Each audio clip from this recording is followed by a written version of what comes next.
The sun had barely risen when Sergeant Nathan Cole stepped off the bus, his boots hitting the cracked pavement of his hometown for the first time in almost 2 years. His uniform still bore the dust of the desert, and his heart ached with a strange mix of relief and anxiety. He wasn't the same man who had left. The battlefield changes you, makes your silence louder and your thoughts heavier. But this wasn't a war zone anymore. This was home. Or at least it used to be. Nathan clutched a small, worn-out stuffed bunny in one hand, Lila's favorite. He had promised her over a video call that he'd bring it back safely.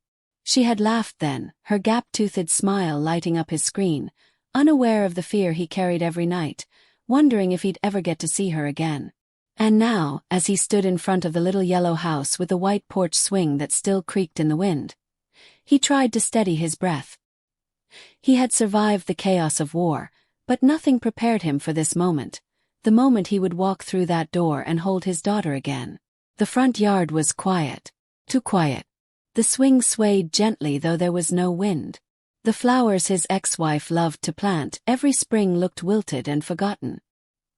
He had expected Lila to come running the moment she saw him, arms wide open, giggling like she used to when she was younger. But the porch was empty. No little girl's laughter. No footsteps. Just silence. He knocked gently, then tried the doorknob. Unlocked.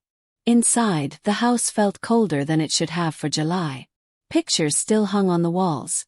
Family portraits from a time that now felt like someone else's life. A soft humming came from the back room. His heart leapt.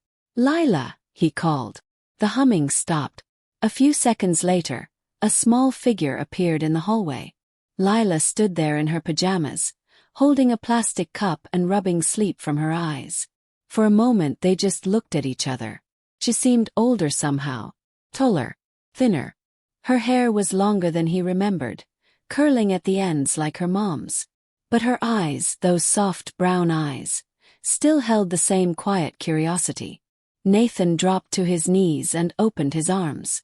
"Daddy," she whispered and ran to him. He held her tighter than he ever had before, his eyes stinging as he breathed in her scent, shampoo and something else, antiseptic. He pulled back slightly to look at her face, and noticed the faint bruises beneath her eyes. His smile faltered. "Are you okay, sweetheart?" She nodded too quickly. There was a flicker of something in her expression. Not fear, but caution, like she was trying to read whether it was safe to speak. Nathan glanced toward the kitchen. "Where's Mom?" "She went to work early," Lila said softly. "She's working a lot now." He nodded, brushing a strand of hair from her forehead. "You look tired. Did you sleep okay?" Lila hesitated. "I have nightmares sometimes." He frowned. "About what?" She didn't answer, just looked away. Nathan stood, holding her hand. "Come on. Let's sit down." They walked to the living room, and he noticed her wince as she moved. It was slight but clear. His trained eyes had learned to notice subtle signs, hesitation, guarded movements, the kind of flinching you saw in soldiers who had learned to expect pain. And then he saw it. As she climbed onto the couch, her pajama sleeve lifted just enough to reveal a series of red marks across her upper arm. They looked fresh, swollen, like something had been dragged across her skin, sharp, narrow lines that stopped just below her shoulder. Nathan froze. His heart stopped, then roared to life in his ears. "Lila," he said, his voice low and careful, "what happened to your arm?" She looked down at it, then quickly pulled the sleeve over the marks. "It's nothing," she mumbled. "I fell." His stomach twisted. He had heard that line too many times in his life, from too many people trying to protect someone who didn't deserve it. He crouched beside her, trying not to let his voice shake. "Sweetie, did someone hurt you?" Lila looked down at her cup, her fingers wrapped tightly around it. She didn't answer. Nathan's mind raced. Who would hurt her? Her mother. No, she may have her faults, but not that. A boyfriend. A babysitter. Someone at school. He reached for her hand. "You can tell me the truth. I'm here now." No one's going to hurt you anymore, I promise. Her lower lip trembled, but she stayed silent. That's when he heard it. A soft creak from the hallway.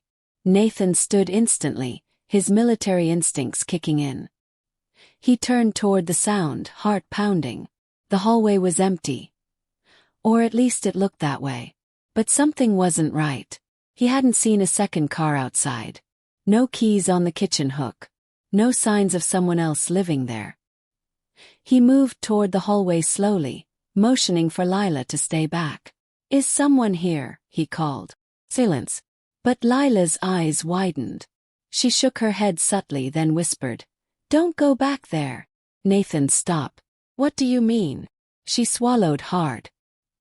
He doesn't like it when people look in his room. Nathan's blood turned cold. He crouched back down beside her. Who, Lila? Who's in the house? Her hands trembled now, the cup slipping from her grasp and spilling juice on the couch. She looked up at him, eyes wide with fear. I wasn't supposed to tell, she said. Nathan felt a chill spread through his entire body. He had been trained to deal with threats, to remain calm under fire. But nothing in his military training had prepared him for this, for finding his daughter in a quiet house, hiding something dark, something dangerous. A soldier's job is to protect. And as Nathan slowly rose to his feet, every instinct in him told him, whatever was hiding in this house wasn't finished yet. Nathan's jaw tightened as he moved away from Lila, his body on high alert. The years in the military had sharpened his instincts, and right now every part of him was screaming that something was wrong, terribly wrong. He didn't want to scare Lila, but the fear in her eyes wasn't the kind a child felt after a bad dream. It was the kind they carried when they were keeping a dangerous secret. He took a few careful steps toward the hallway again, keeping his ears tuned to every sound. The floor creaked softly beneath his boots, and the air back there felt heavier, like whatever lived in that part of the house didn't want him to come closer. Lila, he called gently, can you tell me who else is here? Is someone staying with your mom? She was hugging her knees now, her voice barely above a whisper. He's not supposed to be here when you're home. Nathan froze. Who, baby? She just shook her head, lips pressed tight. There was no doubt in his mind now. Someone had been in this house, maybe still was. Someone who had made his little girl afraid to speak. Nathan turned and scanned the hallway again. Doors were shut, 3 of them. One led to the bathroom, one to Lila's room, and the last, the master bedroom. His and Amelia's old room. Nathan stepped quietly toward that last door. His fingers hovered near the knob, listening, waiting. Soft thud. He didn't hesitate. He opened the door fast, stepping inside, but the room was empty. The bed was made too neatly. There was a backpack sitting against the far wall. A man's coat hanging on the back of a chair. And on the dresser, keys. Car keys he hadn't seen earlier. Someone had left them behind in a hurry. He backed out of the room, closing the door slowly, mind racing. Lila's words echoed. He doesn't like it when people look in his room. Nathan returned to the living room, where Lila still sat, quiet and small. Sweetheart, listen to me carefully, he said, crouching in front of her again. Does your mom know he's here? He paused. Sometimes she tells him to leave when she knows you're coming. Nathan's heart sank. Do you know his name? She hesitated, then whispered. Travis. The name hit him like a punch. Amelia's new boyfriend. He remembered the name from the divorce paperwork. He had never met the man. Amelia had kept their relationship private. Too private, apparently. Nathan stood up again, pacing now. Who was Travis? What kind of man would leave red marks on an 8-year-old's arms? Why hadn't anyone said anything? He looked back at Lila. Do your teachers know about this? Anyone at school? She looked down. I don't want to get Mom in trouble. Nathan exhaled hard, frustrated. His daughter was trying to protect her mother, even at her own expense. He sat beside her, putting an arm around her carefully. She leaned against him, finally letting her guard down just a little. But the tension in her shoulders didn't fully fade. "Has he ever hurt you in other ways?" he asked gently. She didn't respond right away. Then, in a voice so quiet it barely existed, she said, "Sometimes he yells a lot. And throws things." Nathan felt the burn behind his eyes. He had left for duty thinking his daughter would be safe, that Amelia would protect her. But now he didn't know what to believe. "Does your mom know about the marks?" "She told me to be more careful when I'm playing," Lila said, her voice low. Nathan stared straight ahead. He didn't know if Amelia was covering for Travis or just blind to what was happening, but either way, his daughter was the one paying the price. He needed answers, real ones. But first he needed to make sure Lila was safe. He pulled out his phone and stepped into the kitchen. He didn't want her hearing what came next. He called Amelia's number. No answer. Straight to voicemail. He tried again, still nothing. Then he tried a different number. His brother, Kevin, a former cop who now ran security for the school district. "Yeah," Kevin answered groggily. "Kev, it's Nate. I need you." Kevin was alert instantly. "Where are you?" "At Amelia's. I just got back this morning. Lila's here. She's got marks on her arms. She said a guy named Travis has been staying here." There was silence on the line. Then Kevin said, "I've heard some things about him. Nothing I could prove, but it didn't sound good. Want me to come by?" "Yeah," Nathan said. "Please. And discreet. I don't want to scare her more than she already is. I'm on my way." Nathan hung up and turned to see Lila standing in the kitchen doorway, her eyes big. "Are you mad?" she asked. He walked over and knelt in front of her. "No, baby. I'm just trying to help." She nodded, but her eyes were still clouded. "He said if I told anyone, something bad would happen." Nathan pulled her close. "Nothing bad is going to happen to you, I promise. Not while I'm here." Outside, a car passed, and Nathan instinctively moved toward the window. It wasn't Kevin, just a neighbor. But he couldn't shake the feeling that someone was still watching. He decided to check the backyard. It had always been fenced in, a safe place for Lila to play. But when he stepped out the back door, the grass was overgrown and toys lay abandoned. One of them, a broken dollhouse, had been kicked in, pieces scattered like someone had stomped through it. Rage bubbled in his chest. Then he saw the cigarette butts. Several of them ground out on the porch steps. Amelia didn't smoke. Nathan didn't either. But someone had been sitting out here regularly. Someone who made himself at home. He picked one up using a tissue and placed it in a sandwich bag from the kitchen. Old habits never died. He needed something solid in case things got ugly. Back inside, Lila was curled up on the couch, hugging the stuffed bunny Nathan had brought. The sight tore at him. The doorbell rang, and he opened it to find Kevin standing there in plain clothes, eyes sharp as ever. "She in there?" Kevin asked quietly. "Yeah." Kevin stepped in, gave Lila a warm smile, then nodded toward the hallway. "Mind if I check the rooms?" "Already did. He's not here. But I found his stuff." Kevin nodded. "We'll run his name. If he's got a history, we'll know fast." Nathan watched him disappear down the hallway. Then he sat beside Lila again. "I'm not going anywhere, okay?" he said softly. "You're safe." But deep down, he knew that safety wasn't just about who was inside the house. It was about what happened in the shadows when no one was watching. And right now, those shadows held more secrets than he could bear. As the minutes passed and Kevin returned with a grim look, Nathan knew one thing for sure. This wasn't over. Not even close. Kevin stepped out of the hallway with a furrowed brow, holding a notebook he'd pulled from the nightstand in the master bedroom. "He's been living here longer than she told you," he said quietly. "Clothes in the closet. Toiletries in the bathroom. And this." He handed Nathan the notebook. Nathan flipped through it, his hands tightening around the cover. It wasn't a journal, more like a log. Numbers, addresses, strange initials. And toward the back a few drawings. Childlike sketches. One of a house on fire, one of a man yelling, and one of a little girl standing alone, with red lines drawn on her arms.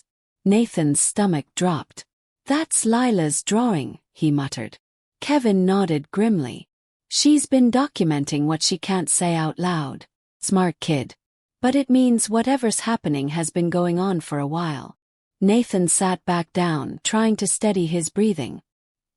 He thought about all the missed birthdays, the long nights overseas where he had promised himself he was doing the right thing by serving. All the while, his daughter had been crying behind closed doors, too scared to speak. "I should have come back sooner," he said under his breath. Kevin didn't respond. They both knew guilt didn't fix the past. But right now it was eating Nathan alive. Lila peeked around the corner, her bunny still clutched tight. She didn't say anything. Just stood there, watching like she was afraid the second she let her guard down, everything would crash again. Nathan motioned gently. "Come here, sweetheart." She shuffled over and leaned against him. Her voice was quiet. "Are you gonna take me away?" He hesitated. "Would you want that?" Lila looked up at him with eyes too old for her age. "I just want to sleep without checking the door." Nathan felt something inside him crack. Kevin leaned in. "Let me do some digging on this guy. I'll pull up his record, see if we have any complaints from neighbors or past addresses. If there's anything on him, we'll find it." "What if there isn't?" Nathan asked.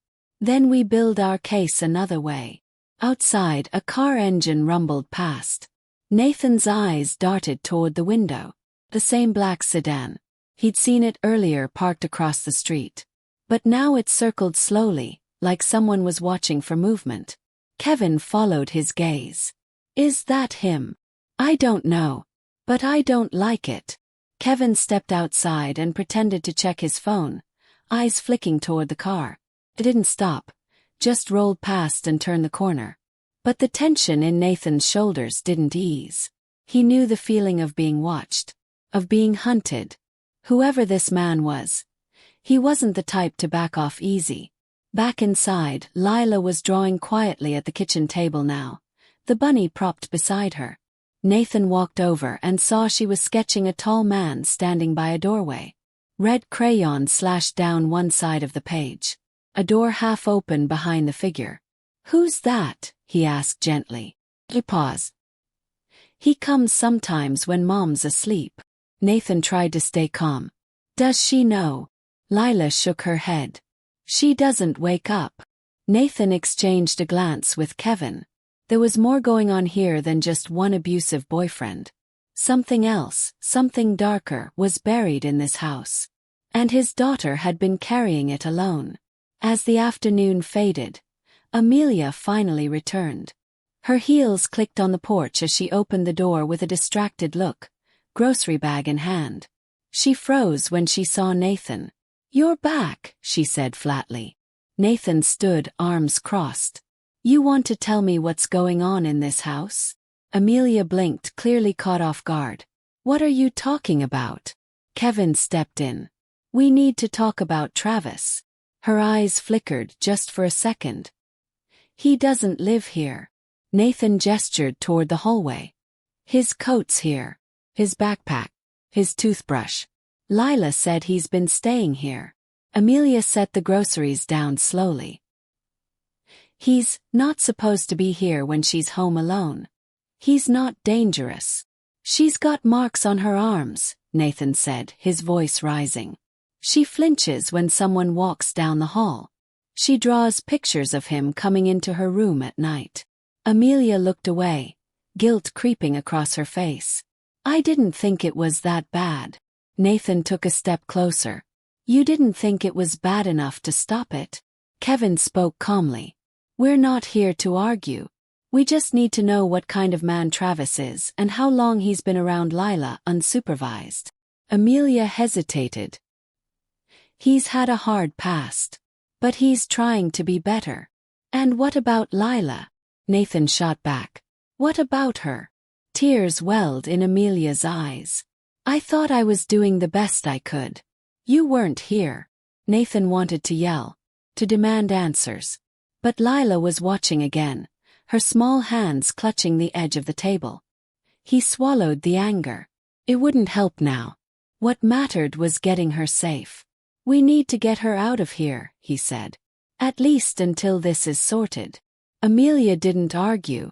That night, Nathan packed Lila's things. Not much, just her clothes, her drawings, her bunny. She didn't ask many questions. She just followed him silently, as if she'd known this moment was coming for a long time. They drove to Nathan's sister's place on the edge of town. A quiet house with a wide yard and a dog that barked too much. It was the first time Nathan had seen Lila smile all day. Just a little. After she went to bed, Kevin called with an update. "Travis has a record. Nothing violent, but a few restraining orders. One of them involved a woman with a daughter." Nathan felt the fire return. "Can we use that?" "Not unless we get something more current. But it's a start." Nathan hung up and stepped outside. The stars were out, the night calm. But inside him the storm hadn't passed. He didn't know what Travis wanted. He didn't know how deep this went. But he knew one thing for certain. Lila had been living in fear, and that wasn't something he'd let continue. Somewhere out there Travis was still watching, still circling. And Nathan wasn't going to rest until he found out why. The next few days passed with a heavy quietness that Nathan couldn't shake. Every time Lila laughed or played with his sister's dog, there was a shadow behind her smile. She was trying, but the weight of what she'd endured lingered in her eyes. Nathan watched her closely, afraid to leave her side even for a moment. Sleep came in short bursts, filled with uneasy dreams and the constant sense that someone was watching. Kevin kept digging. He called late one night with something new. Found a past landlord. Said Travis left in the middle of the night. Left behind holes in the wall, broken furniture. Said there was a complaint from a neighbor about screaming, but no charges ever filed. Looks like he slips under the radar, moves just enough to avoid attention. Nathan gripped the phone tighter. "Any sign he's still around here?" "That's the thing," Kevin said. "I think he is. I pulled some security footage from the gas station near your old place. He was there 2 nights ago buying cigarettes. Lone. Hoodie on. Looked like he was watching the house before he left." Nathan's chest tightened. "What's he waiting for?" "I don't know," Kevin said. "But I think he knows you're back." Nathan stood at the kitchen window, looking out into the darkness. The woods beyond the backyard were silent, but something about them felt different tonight. There was a tension in the air, like a thread pulled tight and ready to snap. The next morning Lila said something that made his heart stop. "I saw him." Nathan turned from the coffee pot. "When?" "Last night. From the window. He was standing near the trees." He knelt down beside her, his voice gentle. "You're sure it was him?" She nodded. He didn't move, just stood there, watching. Nathan's hands balled into fists. He walked outside, scanned the edge of the property, but saw nothing. No footprints in the soft dirt. No broken branches. Just the whisper of wind through the trees. But Lila had never lied to him, and her eyes didn't waver. He called Kevin immediately. "He's here. Close." "I'll come by," Kevin said. "And I'll bring backup." By afternoon, 2 unmarked vehicles parked discreetly near the end of the road. Officers rotated in plain clothes, keeping an eye on the property. Nathan hated needing protection, but he wasn't taking chances. Lila's safety came first. That evening, Nathan sat with Lila in the living room while she colored. The TV hummed softly in the background, but his eyes kept drifting to the window. The sun dipped low, casting long shadows across the floor. Outside the wind picked up. Suddenly, the dog began barking, loud and frantic. Nathan rushed to the back door, heart pounding. The dog stood near the fence, growling at the trees. Nathan stepped out, scanning the yard, the edges of the woods. Nothing. Then he saw it. Tied to the fence was a small object. A worn, dirty stuffed animal. one that looked eerily similar to the bunny Nathan had given Lila. He approached slowly, every nerve on edge. When he reached it, he saw a note tucked in its arms. She used to scream louder. I liked that better. Nathan tore the note free, heart hammering. His instincts screamed danger. This wasn't just a threat, it was personal. Travis was playing a game, and he wanted Nathan to know it. He stormed inside and handed the note to Kevin, who had just arrived. Kevin read it, his face hardening. He's escalating. This is more than intimidation now. He's trying to provoke you. He's already done that, Nathan said, voice tight. Good, Kevin replied. Because now we can move. The officers put in for a warrant. They had enough to search Travis's last known property. But they also began checking cabins, motels, anywhere nearby someone might hide. As the pressure mounted, Nathan felt the storm coming. He could feel it in his chest. That night he stayed up, sitting in the hallway outside Lila's room, a bat across his knees. Every creak in the floor, every gust of wind against the window made him flinch. His thoughts ran wild. Images of Travis sneaking back, slipping past the patrols, waiting for the right moment to strike. He had seen men like this overseas. Quiet. Calculated. Dangerous. Around 3 a.m., the radio crackled to life. One of the officers posted near the woods called in. We've got movement. Edge of the tree line. Someone's watching the house. Nathan jumped to his feet and grabbed his jacket. Kevin was already out the door, gun holstered and voice calm through the radio. The officers swept the woods, but by the time they reached the spot, he was gone. Again. No footprints this time. Just the smell of cigarette smoke and a recently crushed can of energy drink lying in the brush. He's playing with us, Kevin said. But he's not careful. He's going to slip. Nathan stared out into the darkness. He's waiting for me to lose it. He wants you off balance, Kevin said. But we're not giving him that. We're tightening the net. Nathan nodded, but inside he felt like he was running out of time. 2 days later the break came. Cabin 10 miles outside town. Rented under a fake name. The owner said it was supposed to be vacant, but someone had been seen going in late at night and leaving before dawn. The team moved in at first light. Inside they found photos. Dozens of them. Pictures of Lila. Of the house. Of Nathan at the bus stop. The grocery store. And in one, taken from across the street, Nathan holding Lila's hand on the porch. A red circle drawn around her. In the corner of the cabin, under a tarp, they found a box. Inside more drawings. Some from Lila. Some clearly from someone else. Angry, jagged lines. The same man. The same red marks. But no Travis. He was just here, one officer said. Maybe hours ago. Nathan stood in the doorway of the cabin. His fists clenched, heart pounding in his ears. Every step closer felt like chasing a shadow that kept slipping through his fingers. Back at the house, Nathan sat on the porch with Lila, watching the sky darken again. Daddy, she said softly, why does he want to scare us? He looked at her, then out at the woods again. Because he's afraid. People like him. They lose control when someone stands up to them. Are we going to be okay? Nathan swallowed the lump in his throat and nodded. I promise we will. But he didn't feel it. Not yet. Not until Travis was found. And Nathan knew deep down the final confrontation was coming. It was only a matter of time. The next morning, Nathan sat with a fresh cup of coffee that had long gone cold, staring at the photo Kevin had handed him from the cabin. The one that stopped his breath cold. In the background of that picture, not just Lila and him on the porch, but behind them, through the reflection in the glass window, was a man's silhouette. He wasn't in the yard. He was inside the house. Nathan hadn't noticed it before. None of them had.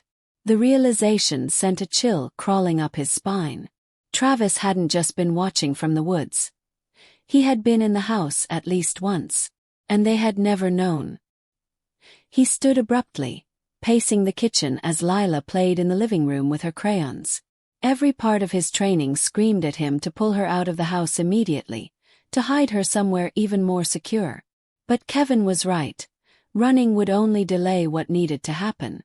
And Nathan was done running.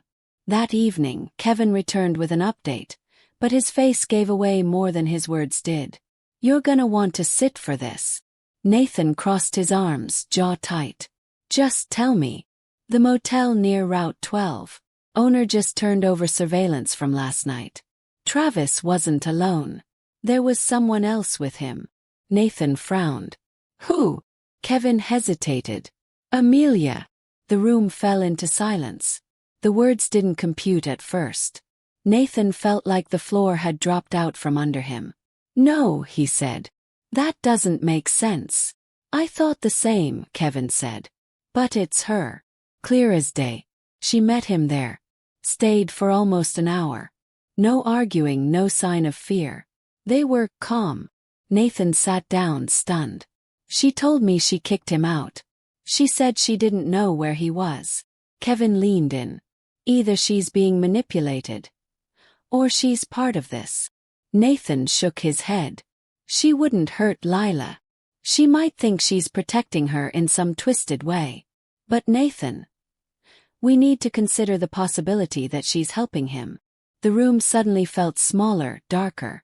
Nathan replayed every conversation, every warning sign. Had Amelia really been covering for Travis all this time? Had she known about the photos, the drawings, the late-night visits? The implications were crushing. If she was involved, then everything Lila had gone through was even worse than he imagined. Betrayal layered on top of fear. A mother who was supposed to protect may be turning a blind eye, or worse. Nathan stood, barely able to control the storm building in his chest. "I need to talk to her.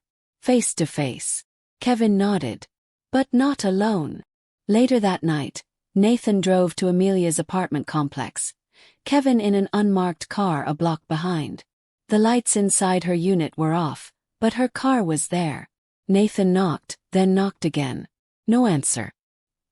He was about to leave when a neighbor poked their head out. "You looking for Amelia?" Nathan nodded. "Yeah. You seen her?" The neighbor frowned. "She left about an hour ago. With some guy. They looked like they were arguing." "Which way did they go?" "Toward the river road." Nathan's stomach turned. The river road led out of town, toward old logging trails and empty cabins. Places no one checked anymore. Back in the car, he filled Kevin in. Within minutes, they were racing down the winding road, headlights cutting through the thickening night. Trees closed in on both sides. The tension in Nathan's chest climbed with every mile. Then finally fresh tire tracks, leading off onto a gravel path. Kevin slowed the vehicle, headlights off, crawling forward in silence. They stopped 100 yards from a run-down cabin near the water. Inside, a light flickered. Nathan stepped out quietly, motioning to Kevin. They circled wide, approaching from opposite sides. Nathan's heartbeat thundered in his ears. He edged closer to the cabin window and looked inside. What he saw twisted his gut. Amelia was sitting at the table, her hands flat, her face pale. Across from her sat Travis. He wasn't yelling. He was calm. Calm. His eyes darted toward the door every few seconds, like he knew this moment was borrowed time. Nathan couldn't hear their words, but Amelia's face said enough. She wasn't there willingly. She was afraid. Then Travis stood and slammed something on the table. "Phone." Amelia flinched. Nathan ducked below the window and whispered into the radio. "He's got her. She's not part of this. He's controlling her." Kevin's voice came back steady. "We go on your call." But Nathan's eyes darted to the corner of the room. Another phone propped up, with its camera aimed at Amelia. A red light blinked. He was recording her. Nathan's mind raced. He's building something. Evidence. Blackmail. Then another realization hit like a punch. If he was willing to trap Amelia, Lila could still be his target. This wasn't over. Not by a long shot. Nathan backed away from the cabin, heart racing, and whispered into the radio. "This isn't the end game." He's baiting us. And suddenly it all clicked. Photos. Cabin. The surveillance. The phone recordings. Travis wasn't just stalking them. He was trying to control the story. Build a narrative. Maybe even frame Nathan. Make it look like he was the threat. Discredit him as a father. Maybe win custody. Or worse, disappear with Lila when everyone was too confused to stop him. The stakes were no longer just about safety. They were about truth. About who got to tell the story. Nathan turned back to Kevin's car with a grim determination. We need to bring her in. And we need to get Lila somewhere safer. Now. But even as they moved, he couldn't shake the feeling that Travis was still 2 steps ahead. Waiting for the perfect moment to strike. Daniel stood frozen on the porch of Principal Moore's house, Lila's small hand clenched tightly in his. Everything he'd uncovered led here, but he still hadn't expected the final answers to be waiting behind a freshly painted blue door on a quiet suburban street. His mind raced as he rang the bell. The door opened slowly, revealing the woman who'd sent the email, the woman who claimed to know what had really been happening at Evergreen Elementary. Her eyes flickered with recognition as she saw Lila, then softened with something that looked like guilt. "Mr. Carter," she said, her voice hushed. "You should come in. Both of you." Inside the house was neat, quiet, almost too perfect.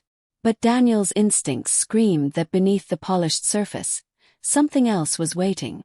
They sat in a small living room filled with books and framed certificates, credentials that had once earned Principal Moore trust in the community.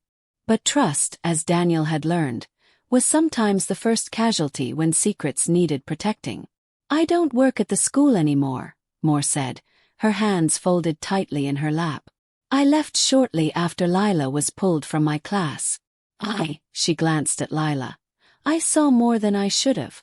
And when I tried to speak up, they made it clear I wouldn't be welcome anymore." Daniel's stomach tightened. "Who's they?" She hesitated. "The board. Few parents. One in particular, Mr. Grayson. He's not just Lila's stepfather. He's one of the largest donors to the school. What he says tends to go." Daniel felt like something inside him snapped. "So you knew. You knew something was happening to her." "I suspected," she said quietly. "But without proof, every time I raised concern it got brushed off.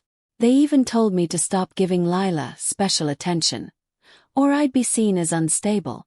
When she was transferred out of my class I tried again. That's when I received a warning. Anonymous but clear. Leave it alone or I'd regret it." Lila's eyes were wide.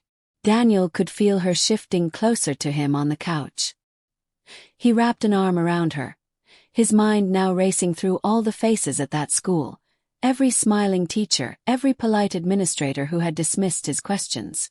"There's more," Moore said, reaching into a drawer and pulling out a file. "I kept these. Just in case." Inside were handwritten notes, disciplinary records, some forged, some real, but all pointing to a pattern. Reports of behavioral issues from Lila that didn't line up with Moore's own observations. Referrals to the counselor's office. And one letter, dated just days before Daniel returned, recommending Lila be transferred to a behavioral program, without parental consent. He felt sick. They were trying to remove her without my knowledge. Moore nodded. "That's not all." One of the aides overheard Mr. Grayson in a phone call. He was trying to get Lila evaluated for a private care facility, somewhere far out of state. Daniel looked down at his daughter, who stared at the file without fully understanding what it meant. "Why? Why go to these lengths?" "I think," Moore said slowly, "because she knew something. Something she wasn't supposed to talk about. And rather than deal with the truth, they wanted her quiet. Isolated." Daniel stood. "I'm going to the board." "Please. Someone." "I understand," Moore said. "But be careful.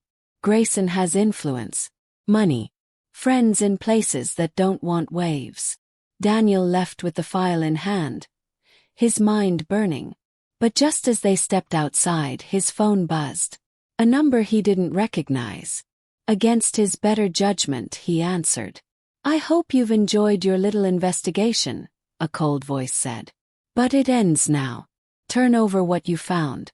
Or I promise, this time your daughter won't be so lucky. Daniel froze. Who is this? Blick. His heart pounded. Lila looked up at him, her face pale. That night he didn't sleep.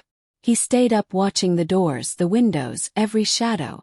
And in the early hours, he made a decision. He called someone he hadn't spoken to in years. A fellow soldier, now working in private security. I need help, Daniel said simply. It's about my daughter. The friend didn't ask many questions. Send me everything. I'll dig. By the next morning, new pieces of the puzzle began to fall into place. Background checks, property records, a name that kept popping up, Ashcroft Holdings, a shell company connected to Grayson, and one of the facilities listed under Ashcroft's care umbrella, a youth recovery center, several states away. The same one mentioned in the letter about Lila's behavioral transfer had been arranged. She was going to be sent there, quietly, permanently, without Daniel's consent, without anyone asking why. Fueled by a mix of fear and fury, Daniel drove to the school one last time. This time he didn't ask for appointments. He stormed into the office, demanded to speak to the board. A few teachers tried to stop him, but his presence, his voice, left little room for refusal. The board meeting was already in session when he entered.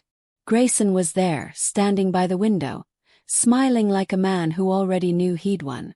Until Daniel dropped the file on the table. You've been manipulating records, endangering my daughter, and covering it up. Have copies. And if anything else happens to her, anything, I'll go to every journalist, lawyer, and official I can find. The board members looked at each other. Grayson's smile faltered. And just so you know, Daniel added, his voice calm but firm, I'm not alone. Have backup. And they're watching every move you make. He turned to leave, but paused when one of the board members, a woman with kind eyes, called after him. Mr. Carter, what is it you want? Daniel looked at Lila, then back at them. I want her safe. I want the truth. And I want everyone who let this happen held accountable. As they stepped out into the parking lot, the sun broke through the clouds. Lila clutched his hand tighter, sensing something had shifted. But just as they reached the car, a black SUV pulled slowly around the corner. Daniel's instincts flared again. The window rolled down, and from the driver's seat, a familiar face stared back at him. It wasn't Grayson. It was someone from Daniel's past. Someone he hadn't seen since the war. And that's when Daniel realized, this wasn't just about Lila. This went much, much deeper than a school. Eli sat quietly in the living room, the soft hum of the old ceiling fan the only sound breaking the silence. His military duffel bag rested by the door, untouched since he had dropped it there hours ago. Across from him, Lily was curled up on the couch, her head resting gently on his leg. She had finally fallen asleep after everything that had happened. Her breathing slow and steady, her small hand still wrapped tightly around his fingers like she never wanted to let go again. He glanced over at the window where the morning light was just beginning to push through. A new day had come, but it didn't feel new. Not yet. The weight of everything lingered in the air. The truth about the red marks, the lies Sarah had told, the way she had covered for her boyfriend instead of protecting their daughter. All of it still hung over him like a storm cloud. The night before had been one of the hardest of Eli's life.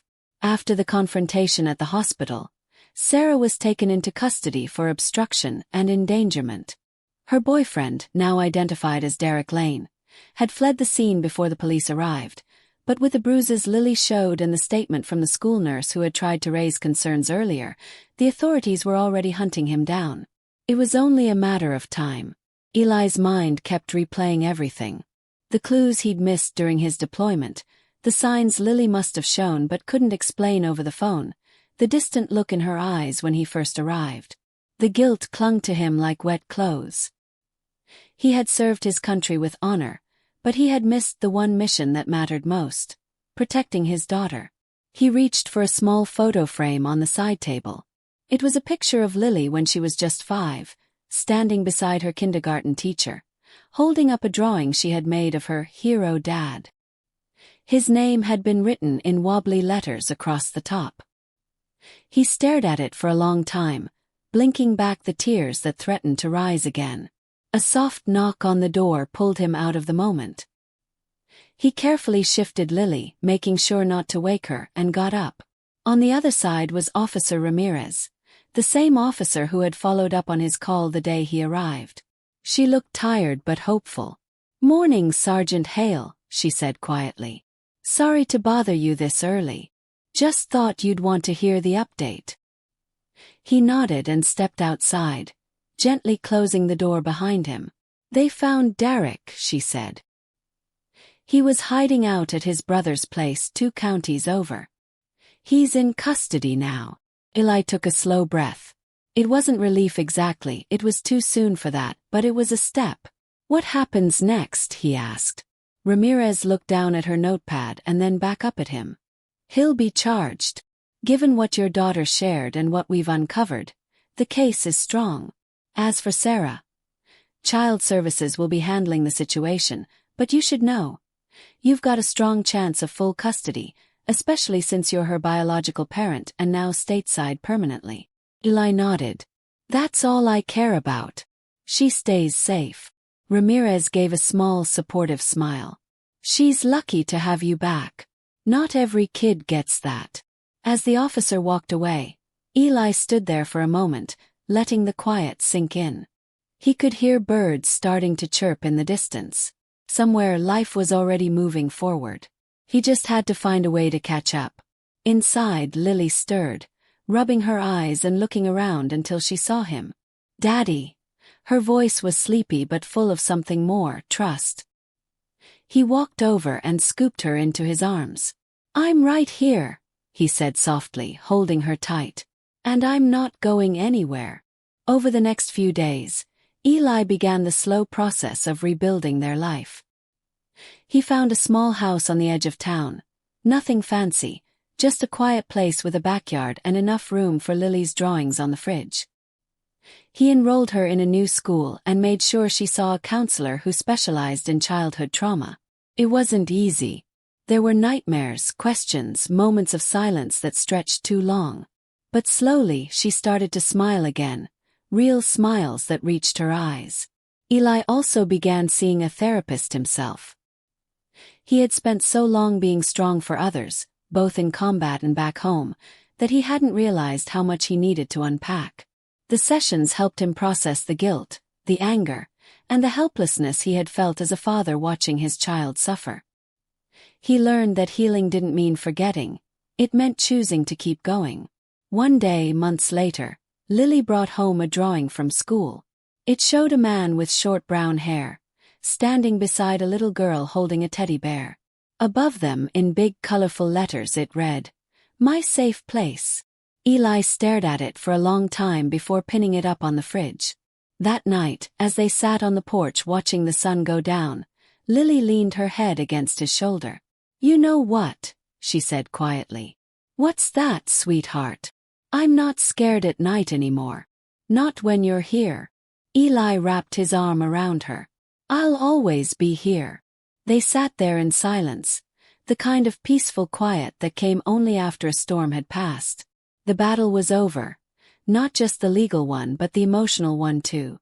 Eli had fought wars overseas, but the hardest war he'd ever faced was the one for his daughter's heart and safety. And this time he had won. As the stars began to appear, Lily pointed up. "That one's the brightest," she said. Eli followed her gaze and smiled.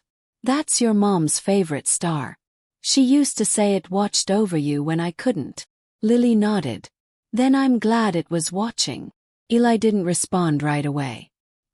He just held her hand, letting the moment wrap around them like a warm blanket. There were still things to face, memories to mend, and a future to build. But they were doing it together. And that made all the difference.